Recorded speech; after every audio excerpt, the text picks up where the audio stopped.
Hayırlı gün. Biz Tatar tilinin аңлатмалы сөзлеген тәкъдим итү уңайынан матбугат конференциясына җыелдык һәм безнең кунакларыбыз Сәфәров Ринат Тахир улы, Галимҗан Ибраһимов исемендәге тел, әдәбият һәм сәнгать институтының лексикография бүлеге мөдире, филология фәннәре кандидаты, Сабитова Илхамия Исламетдин кызы, лексикология бүлегенең өлкән фәнни хезмәткәре, филология фәннәре кандидаты, Тахирова Фәрида Инсан кызы, лексикография бүлегенең өлкән фәнни хезмәткәре, филология фәннәре кандидаты. Һәм беренче сүз Ринат Тахир улы сезгә бирәбез. Сез менә шушы сүзлек хакында сөйләп китсәгез иде, кайчан башланды бу эш? Күпме вакыт алды? Күпме кеше эшләде шулар хакында? Хәерле көн, хөрмәтле коллегалар. Безнең институтта Галимҗан Ибраһимов исемендәге тел, әдәбият һәм сәнгать институтында бүгенге көндә 11 бүлек бар. Шул 11 бүлекнең ишесе тел юнәлешендә эш алып бара. Тел юнәлеше нигездә 2 тармакта эшләнә. Берсе аның теоретик тел белеме булса, икенчесе гамәли тел белеме. Менә сүзлекләр төзү ул инде шул гамәли тел белеменә бәйле. Һәм иң беренче чиратта без сүзлекләр төзеп, шуларны киң җәмәгатьчелеккә җиткерү безнең максатыбыз.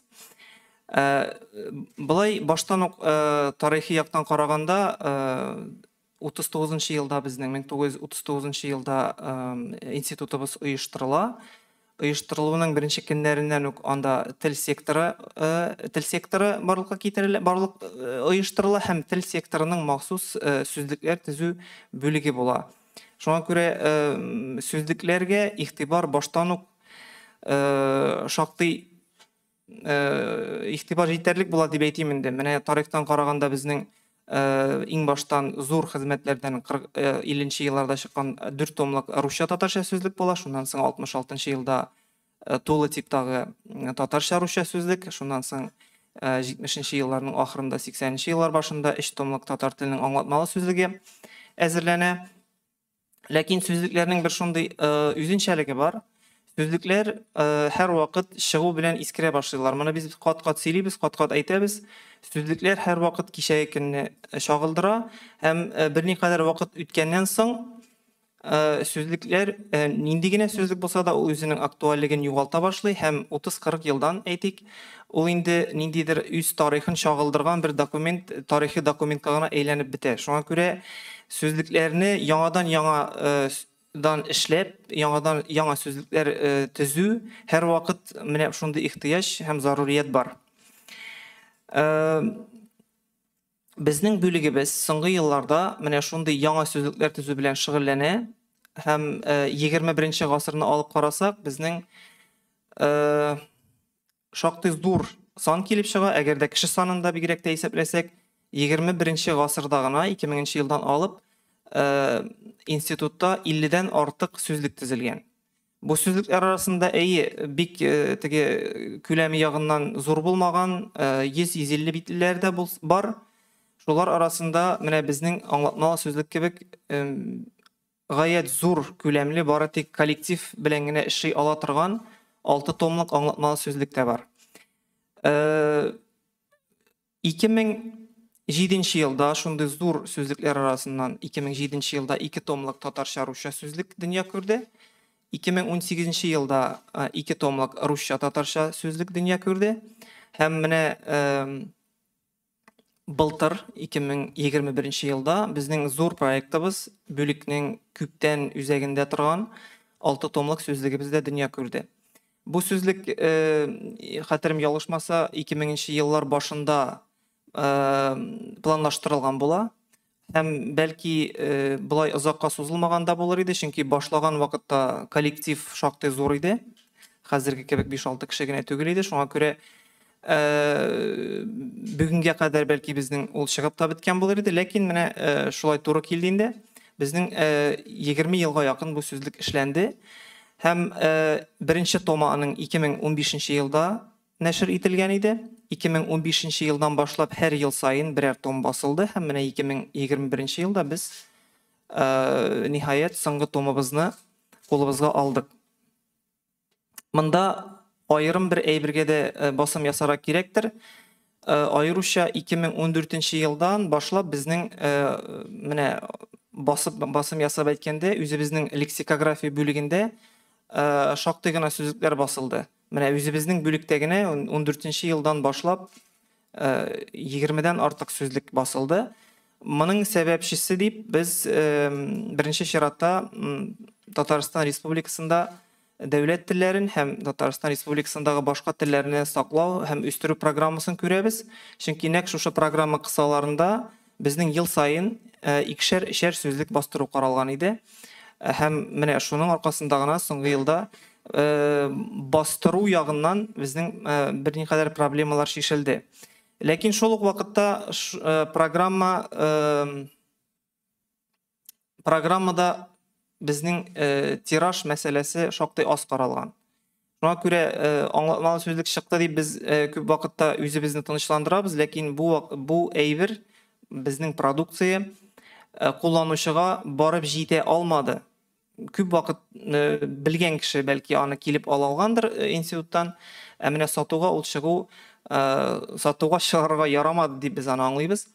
Шуңа күрә соңгы елларда яңа бер чыгу юлы килеп чыкты һәм без Татарстан китап нәшрияты белән килешү нигезендә хәзерге 6 томлык сүзлегебезнең икенче басмасын әзерләп бастыра башладык.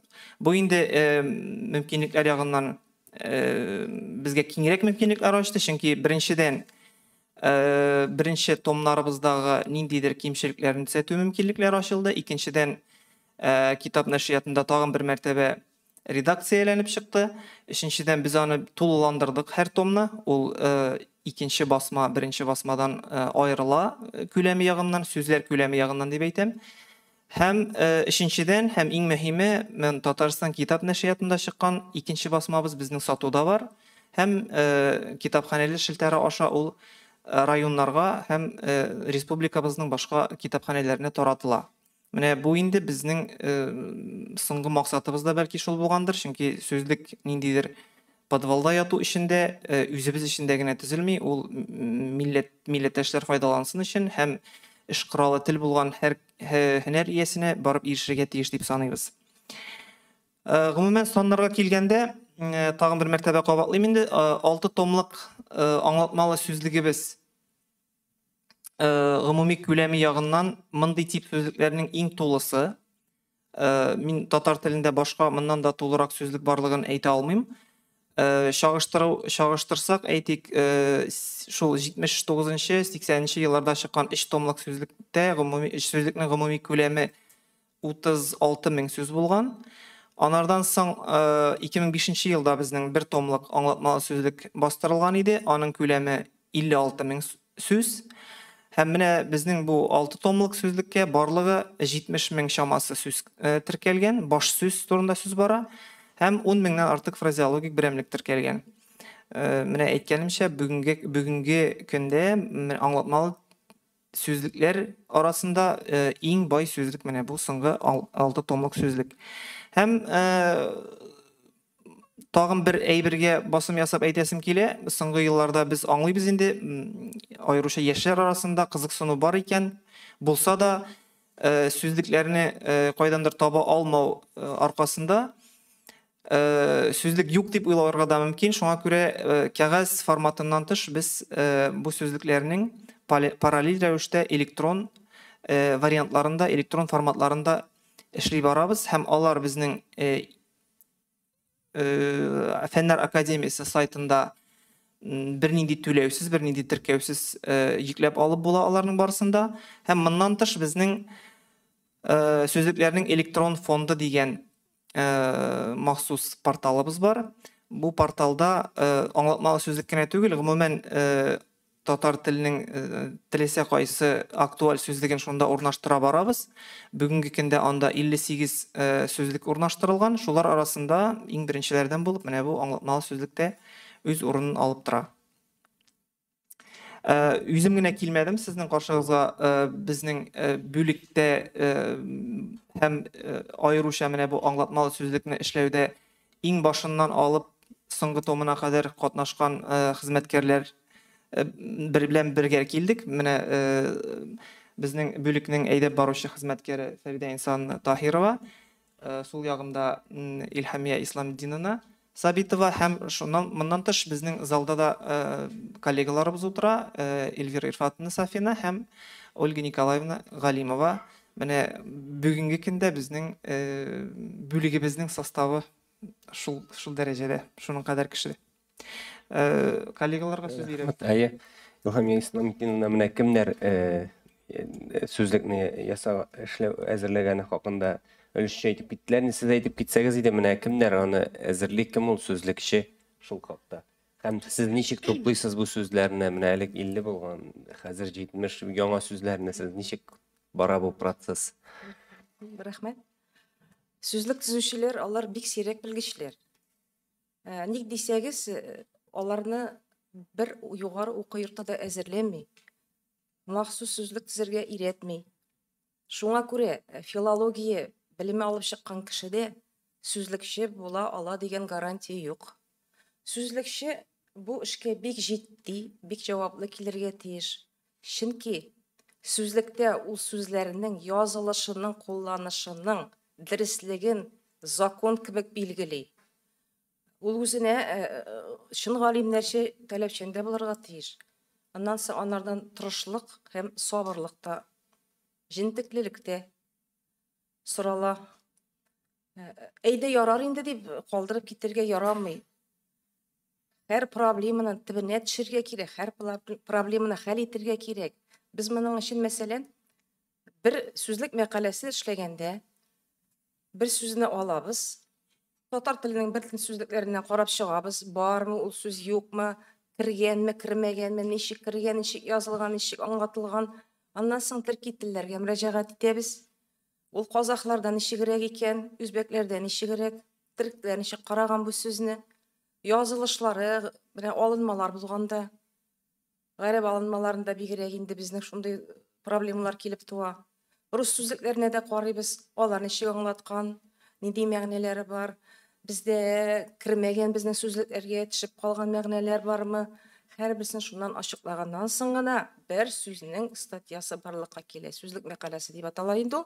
Менә шул барлыкка килә. Бу әлбәттә бик күп вакытны ала.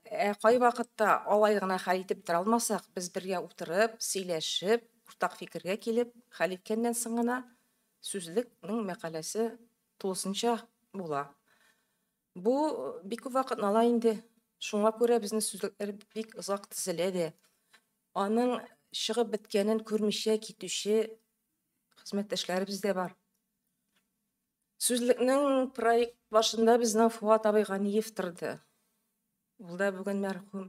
Аның бер авторларының берсе Римма Абдуллина Гафарова. Ул да мәрхүм инде. Абдуллина мәрхүмә. Шулай лайыклы ялга китүчеләр дә булды. Сүзлек төзү ул күп тәҗрибәдә сорый. Ничек дип әйтим инде. Теләсә кем төзли алмый инде аны. Күп тәҗрибә сорый. Менә сүзлек төзү эш барышында сүзлекче һәм теоретик, һәм практик белем туплый. Шуңа күрә теләсә кем сүзлек төзи алмый. Менә бу 6 томлыклы башлаганда, мисал өчен, бу проектка киришкәндә катнашабыз дип теләүчеләр бик күп булды. Эшнең барышында, эш белән танышкач, таләпләрен карагач, юк булмый, бу авыр икән дип баш тарттылар. Ул сүзлекчеләр универсаль белгечләр инде, менә минемчә, безнеңчә шулай инде. Ул һәрбер халыкта да юк.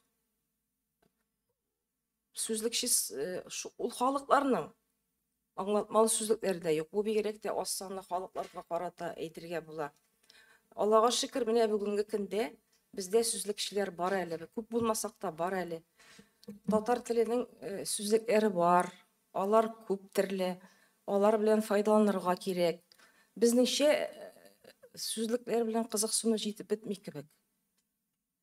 Укытучылар, язучылар элеккедән килгән гадәт белән традиция буенча сүзлекләр белән эш итәләр, алардан файдалана. Менә безнең бер трек бар, журналистлар да сүзлекләргә ешрак мөрәҗәгать итсеннәр иде, ешрак ачып карасыннар иде. Чөнки без материал туплаганда вакытлы матбугатка да бик күп игътибар итәбез. Һәм андагы җитешсезлекне күреп, йөрәгебез дәрли инде. Менә шул әйтәсе килгән сүзләр шул. Һәм әйтеп китсәгез, яшьләр киләме соң моны, яшь белгечләр киләме, Яшьләр эшләп карыйлармы? Эшләп сыңгарада килүче дә юк. Менә булган безнең 4 сүзлекче, төп сүзлекчеләр. Булай гомумән алганда, беренчедән шуны әйтим, яшь белгечләргә карата институтта аспирантура эшләп килә безнең, ләкин аспирантурага мәсәлән 2010-2012 еллардагы вазгыятны алып карасак, чагыштырып карасак, бүгенге белән чагыштырып булмый. Ул вакытта бер елда 25 аспирант алына иде. 25 аспирант әлегә баягы шул 8-9 бүлеккә бүлгәләп, һәр бүлеккә икешәр аспирантура килә торган була иде. 3-4 ел укыйлар, димәк, бүлектә дә кадрлар әзерләү проблемасы булмый торган иде. Бүген институтта барлыгы елына 6 аспирант алалар. Әйткәнемчә, бүлектә 10-11 бүлек, институтта 10 бүлек. Күп кенә вакытта аспирантлар җитми һәм тел буенча бүгенгә проблемалар күренә дип әйтеп булмый. Ләкин менә бер 10 елдан соң буыннар алмашы вакыты җиткәндә ниндидер кытлык кичерү мөмкинлеге була ала. Рәхмәт. Фәридә Инсановна, менә сез бу сүзлекләрнең чыгуының менә әһәмиятен ничек билгеләр идегез? Һәм бәлки берәр башка республикаларда вазгыят ничек тора, шулар хакында сез кызыксына торгансыздыр инде, әйтә алмассыз микән шул хакта?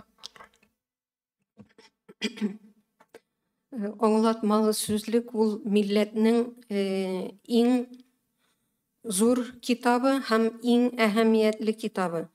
Аның бәлки конституциясеннән дә әһәмиятлерәк китап ул.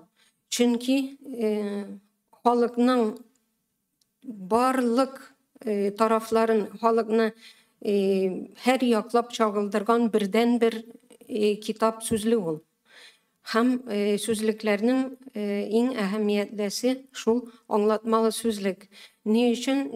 Чөнки анда иң киң рәвештә аның сүз байлыгы чагыла, иң киң дәрәҗәдә чагыла.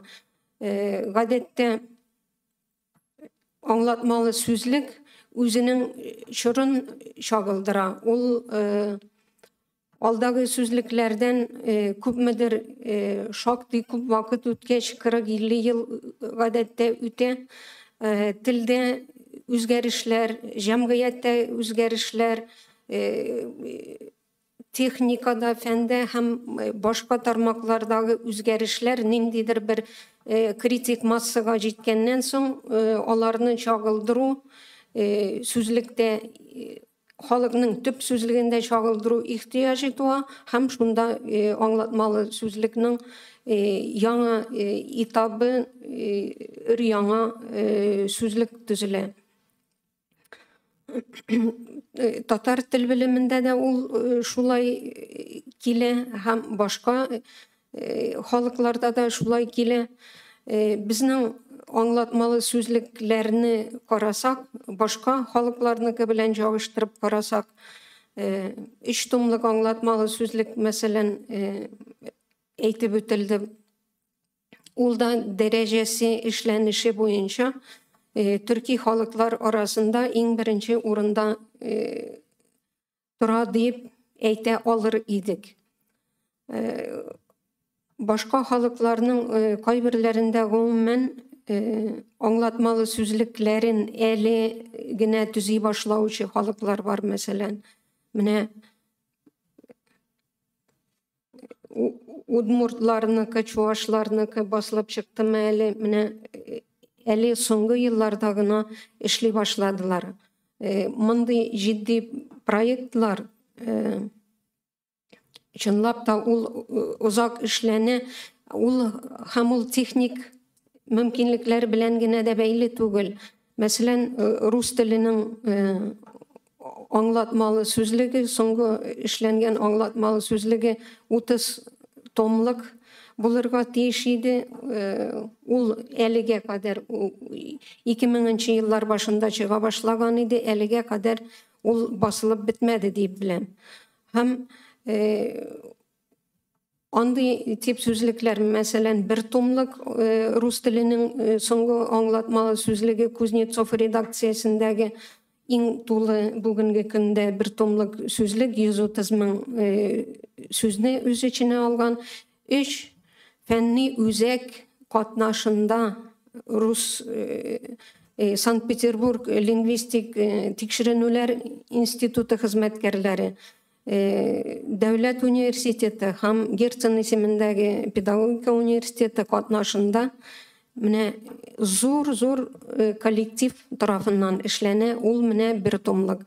Әйтик, казах теленең аңлатмалы сүзлеге 15 томлык. Аларныкы безнекеннән зур дип әйтергә була, әмма мондый чагыштыру бик үк неправомерно дип әйтикме, бик үк мантыклы түгел, чөнки мөмкинлекләр дә башка һәм якын килү принциплары да башка. Безнең үз максатыбыз сүз саны түгел, татар теленең хәзерге чордагы гомум халык телен чагылдыру максаты. Әйтик, үтә тар терминология алынмаган, мәсәлән. Тармак термин сүзлекләре, мәсәлән, айрым басылып тора, һәм алар күп, һәм алар барысы да алынмады. Шулай ук ниндидер ялгыш вариантлар бик күп иде. Фразеологиядә анда вариантлар, фонетик вариантлар, урынчылык вариантлары, ялгыш морфологик калыплар, татар теленә хас булмаган яки заманында гарәп язуыннан дөрес аңлап, ялгыш аңлап тәрҗемә ителгән һәм башка шундыйлар алынмады. Һәм ул таләпчән рәвештә иң беренче стадиясендә, сайлап алу стадиясендә үк бик зур чикләүләр үзебезгә куйдык.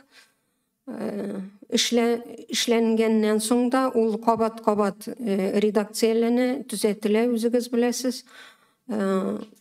Һәм андый ялгыш вариантлар бетерелә. Шулай ук әйтик, башка сүзлекләрдә булмаган чыгышы, кайсы телдән алынган алынмаларның чыгыш теле күрсәтелде. Кай вакытта бәхәсләр чыга, кай вакытта ул бөтенләй бер җирдә дә билгеләнелмәгән. Мәсәлән, берсе француз ди, берсе немец ди, аны әллә ничә сүзлектән чагыштыра, аның латин икәнен билгелисең, мәсәлән. Менә ул шактый вакыт ала торган әйберләр. Шулай ук алдагы сүзлекләрдә излексезлекләр, мәсәлән, кайбер сүзләр айрым языла иде алдарак һәм фразеология янында китереләдер. Әйтик, җилкуар, балимәр кебек сүзләр әйтик кушылып язылган һәм вокабулы итеп, баш сүз итеп бирелгән иде башка сүзлекләрдә. Нәкъ шул ук калып белән ясалган башка сүзләр әйтик төшеп калган иде. Системалылык таләбе дигән бар, эзлеклелек таләбе, шуңа күрә аларны ул чынлап та фразеология түгел, аларны терминнар буларак, гомум кулланылыш сүзләре буларак алып тиешле урынына куелды.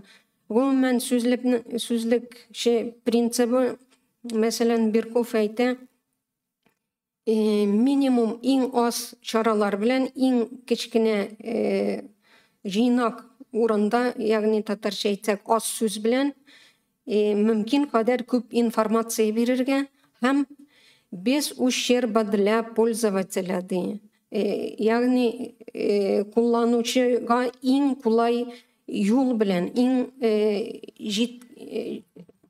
иң әйбәт рәвештә җиткерерлек итеп, аңлаешлы итеп, кулланылырлык итеп җиткерү сүзлекченең максаты. Һәм фән үз урынында тормый, әйтик, лингвистикада, аның лексикография теориясы да бер урында тормый, үсештә һаман.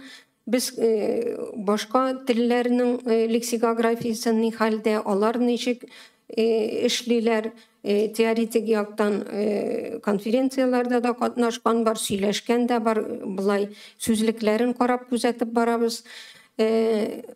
Барлык лексикографияның да проблемалары бер үк төсле. Әйтик, аерым формаларны алыргамы, алмаскамы. Кай вакытта әйтик, юнәлеш формалары, юону, бер сүзнең формасымы яки икесе мөстәкыйль сүзме?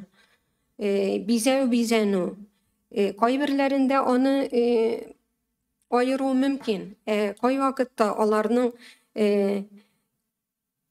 төп юнәлеш формасыннан, мәсәлән, башка юнәлеш, анда төшем юнәлеше ясала да, төшем юнәлеш формасының мәгънәләре күпкә күбрәк була.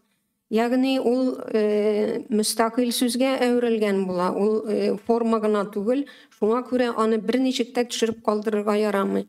Һәм менә мондый очракларны һаман матур иттереп, башны ватып, урынын билгеләргә тиеш булабыз, алыргамы, алмаскамы. Әгәр аласың икән, ул чиксез була сүзлекнең объемы. Кайбер телләрдә андый юл белән дә барган юллар бар. Мәсәлән, заманында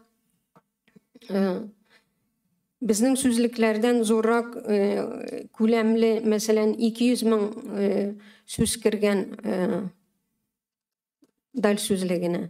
Ләкин ул анда күрсәтә, гомум халык теленнән алдык дия. Һәм ул фразеология белән, әйтемнәр, мәкалләр белән мавыга.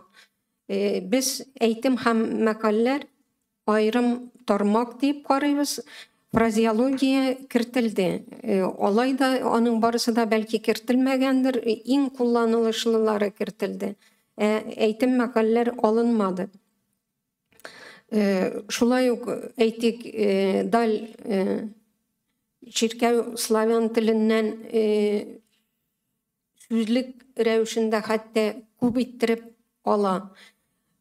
Алай дисәң, ул рус теле дә түгел, хәтта ул алынма булып санала.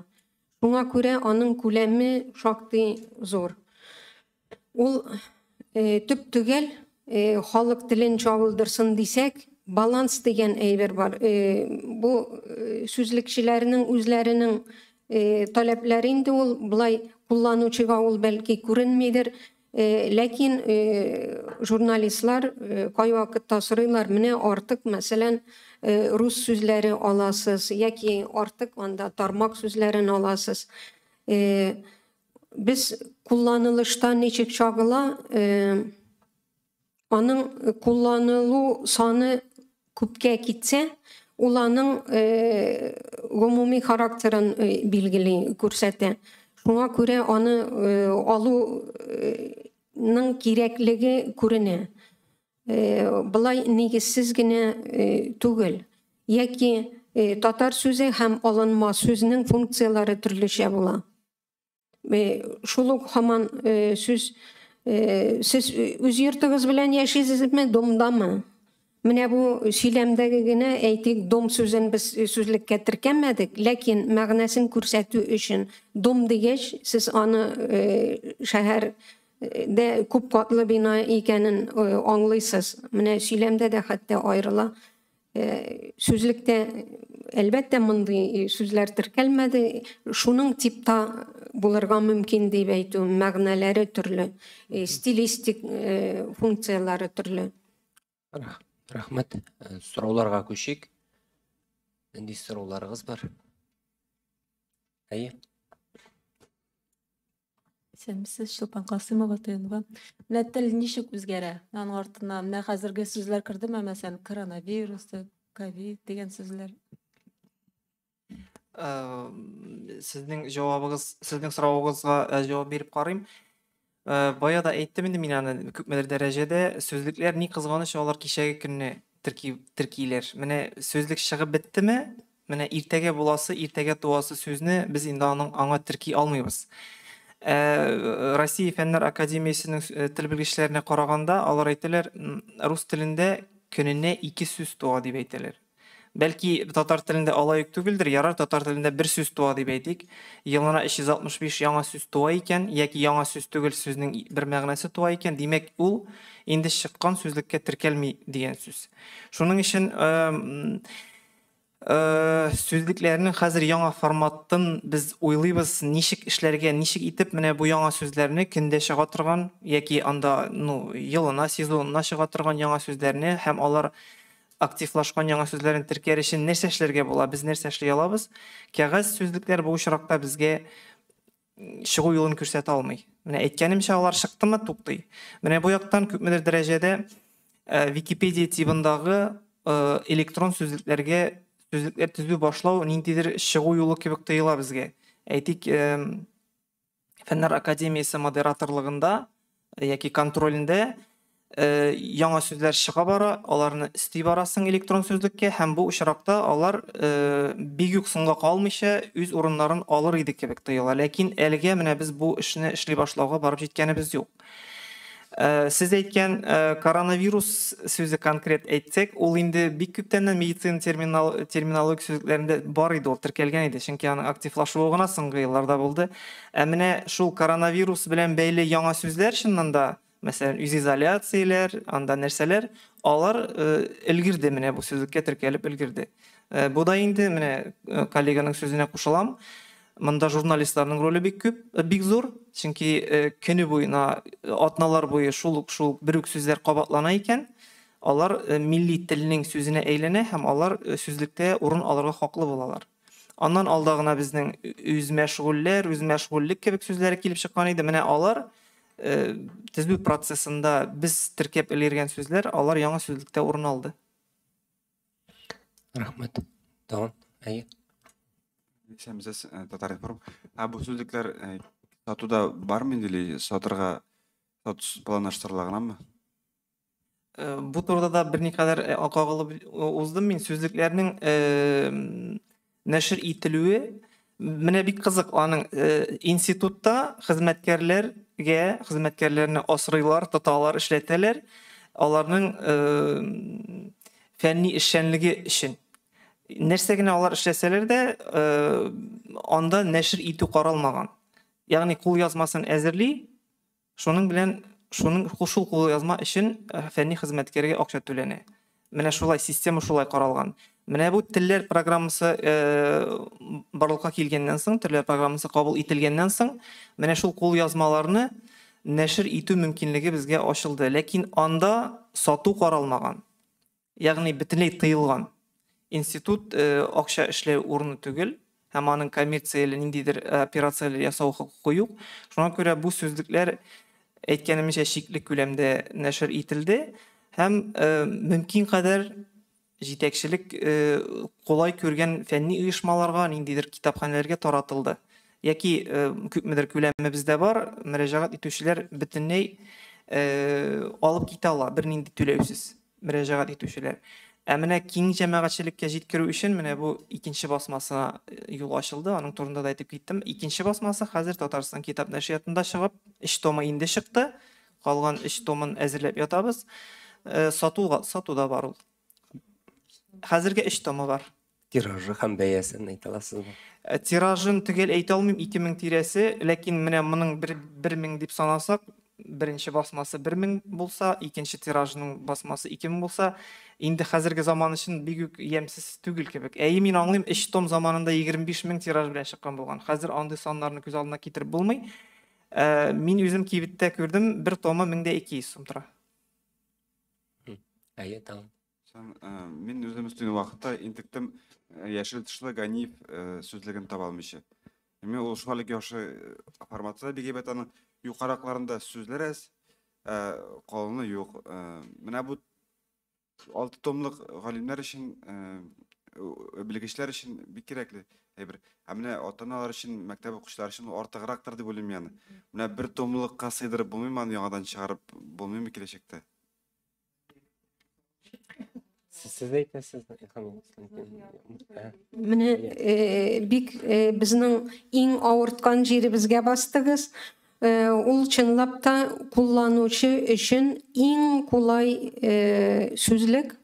Чынлап та кичкенәсендә аз, зурысы уңайлы түгел. Һәм аны сатып алу ягыннан да кесәгә суга, һәм башка мотивлары да бар аның. Һәм ул традициядә дә бар. Барлык халыклар да шулай эшли. Менә күп томлыкны чыгарганнан соң һәр шуның сүземтәсе итеп яңалыкларны барысында соңгы дәрәҗәгә җиткереп, бер томга формалаштырып чыгаралар. Һәм бу менә төрекләр ничә елдан бирле, мәсәлән, аны ел сайын яңартып, бер том иттереп, махсус оешма, безнең Фәннәр академиясе кебек, шунда бастырып чыгаралар, һәм ул аларның норматив сүзлек функциясын да үти, язылышы да шуңа карап, һәм аңлатмалары да шуңа карап, һәм башка халыклар да шулай эшләп килә. Русларның шул 30 томлык дигән сүзлегенең бер томлыгы, иң зур бер томлык сүзлеге менә бар. Ул вакыт-вакыт яңартылып тора. Барлык халыкларда да һәм бездә дә шулай булырга тиеш дип уйлыйбыз. Ул лексикографияның теориясе да, практикасы да шуны таләп итә.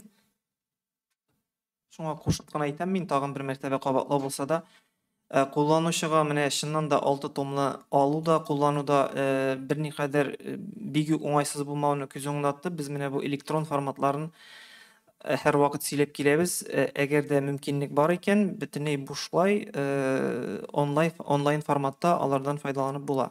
Йөкләп алып та була, һәм электрон сүзлек форматында да алар бар. Бар мисаллар. Һәм университеттан сұрас килгәндә менә сүзлекчеләр алар үзләре яңа сүзләр уйлап чыгаралармы? Андый бер бармы? Әллә сез менә әйттегез, матбугатта булганны кабул итәбез дип. Мәсәлән, без бит ничә еллар буе әйтәбез, менә производство, предприятие сүзләренең татарчасы юк, без аны урысча кулланабыз. Бәлки сүзлекчеләр тәкъдим итәр халыкка. Бу шыраклар булгалый. Бик сирәктә без үзебез шундый да менә шулай итеп тә атап була бит бу сүзне. Карагыз әле дип әллә кайсы, мәсәлән, кайбер сүзләр бит алар элеккеге борынгы сүзлекләрдә теркәлгән. Кара нинди матур сүзе бар икән бу сүзнең дип кертеп җибәрергә кирәк дип сүзлекләргә кертергә тырышабыз. Мин дә кысылыйм инде тагын бер мәртәбә генә.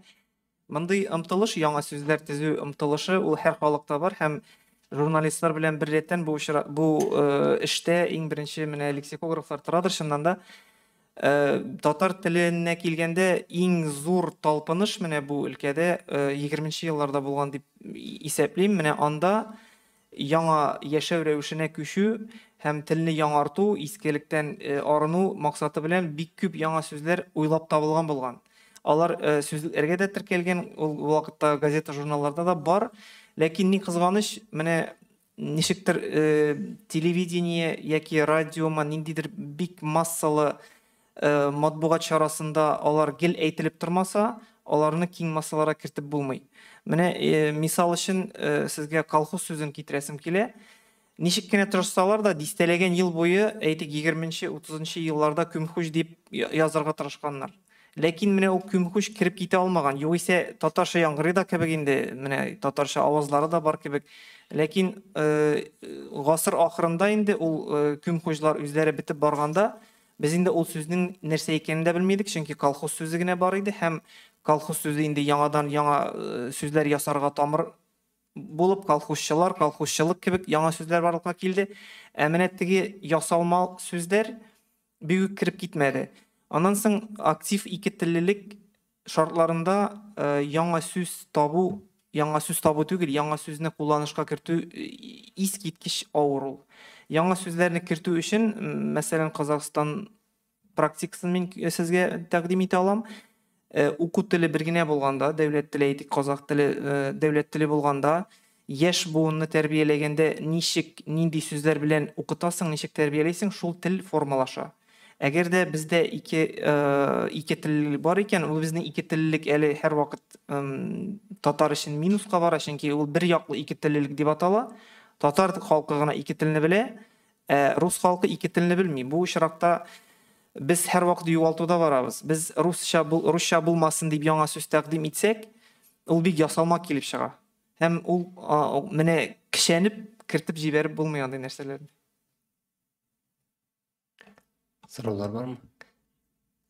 Һәм менә диалектлардагы бәлки татарлар бит инде күп төбәкләрдә яши, Себердә дә яшиләр мәсәлән, анда яшәүчеләрнең дә бәлки телләрендәге ниндидер сүзләрне кертеп җибәрергә буладыр. Бу мөмкинме, эшләнәме?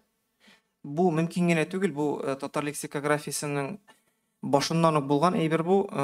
Әйтик, Жамал Валиди сүзлегендә үк диалекталь сүзләр кертелә булган һәм ул алар өчен бик керәшкән дә дип әйтергә була. Ул безнең элекке 3 томга да кертелгән һәм менә башка әйтик инглиз, рус сүзлекчеләреннән һәм сүзлекләреннән аермалы буларак без татар теленең аңлатмалы сүзлегенә норматив сүзлек булуына карамастан кайбер диалекталь сүзләрне кертәбез. Бу беренче чиратта ниндидер фонетик вариантлар турында сүз бармый, лексик вариантлар турында сүз бара. Һәм беренче чиратта диалектларга килгәндә без әдәби әсәрләрдә персонаж телеме, ул авторның үзенең сүземе, менә диалекталь сүз кулланылган икән, күпчелек очракта без аны кертергә тырышабыз.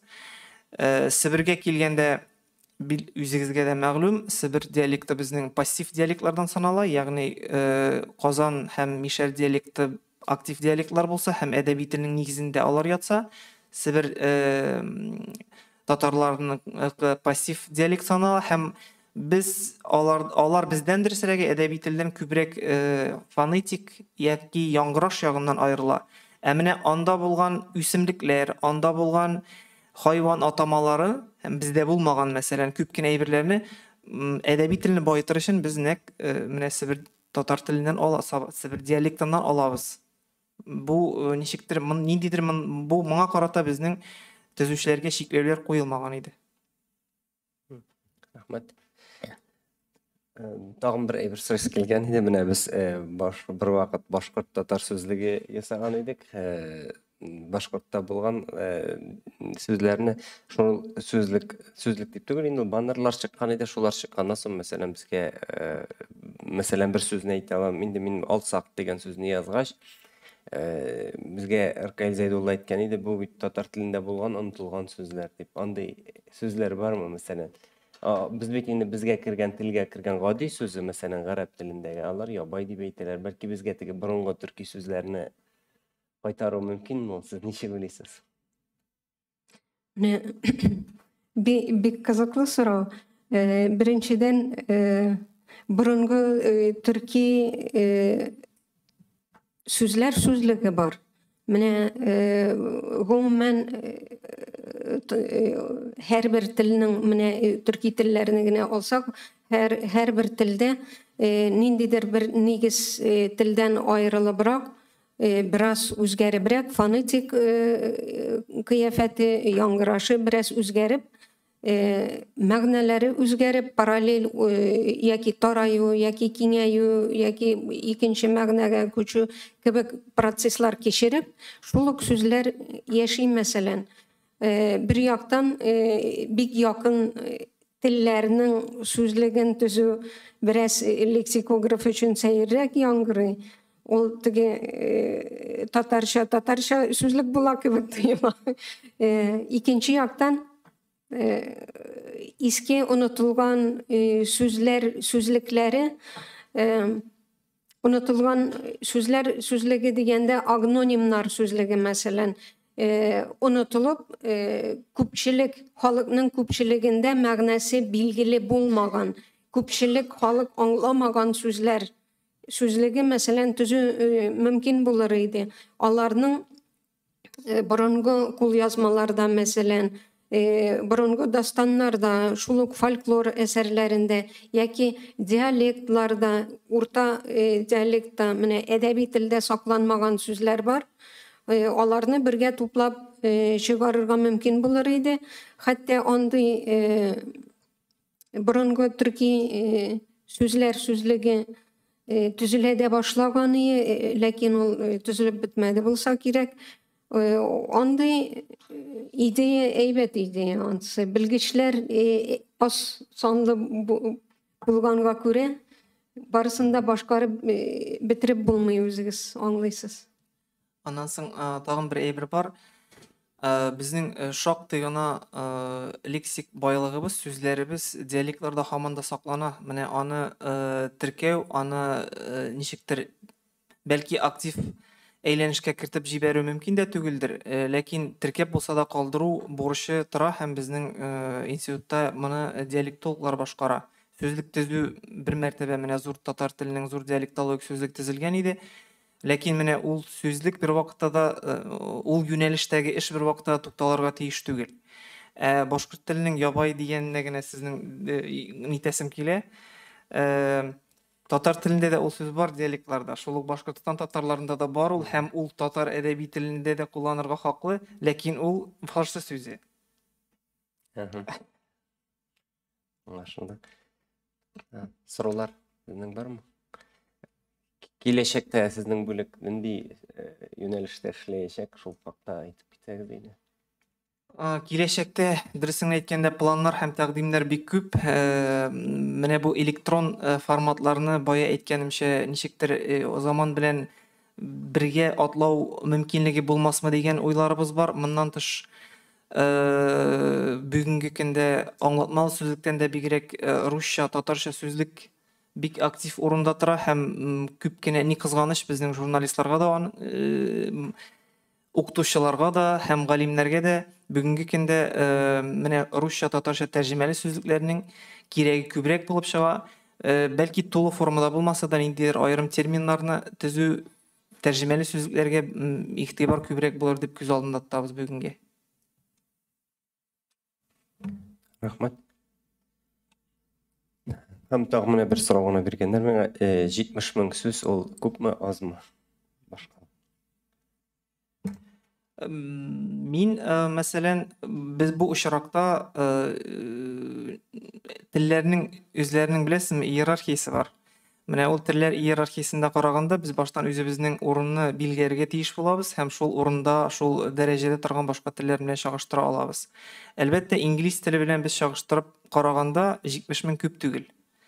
Әгәр дә без үзебезне Россия, бүгенге Россия шикләрендәге рустан кала башка халыклар белән чагыштырсак, бу шактый күп сан. Чөнки күршләребезнең аңлатмалы сүзлекләрендә, әле күршләребезнең күбесендә ул аңлатмалы сүзлек юк та, мәсәлән, үзләренең милли рус сүзлекләрен карасак, моның кадәр сүзне җыю аларга әле җыеп бетерә алганнары юк. Шуңа күрә Россия халыклары арасында руслардан кала бу иң бай сүзлекләрнең берсе дип саныйм. Менә мин дә үстәп китәсем килә, һаман шулук нәрсә белән чагыштырганда ул максатыннан, принципларыннан чыгып, әйтик, инглизнең Оксфорд сүзлегендә иң борынгы кельт алынмалары, иң борынгы Ирланд алынмалары, Шотланд алынмалары һәм башкалар барысы да шунда теркәлгән һәм язылышының бер ноктасы да хәтта үзгәртелми. Һәм шуның өстенә өстәлә бара һәрбер терминологияның, һәрбер тармакның терминологиясы өстәлә бара. Без алай итсәк, әйтик, борынгы төрки древнетюркский словарь мәсәлән заманында Мәскәүдә чыккан. Аны тоташ кертеп җибәрә алабыз татар теленә. Максатыбыз улмы? Безнең традиция буенча алар аерым бара. Менә диалектологик, саф диалектологик сүзлекләр бар. Саф алынма сүзлекләребез бар. Орфографик аерым, орфоэпик аерым, кыенлыклар аерым. Һәрбер тармакның аерым сүзлекләре бар. Шуңа күрә аңлатмалы сүзлеккә барысында тутыру үз максат түгел. Аның тотрыклылык һәм баланслылык дигән таләп белән без шуңа арттырмадык аның санын. Яхшы. Рәхмәт. Сораулар юкмы?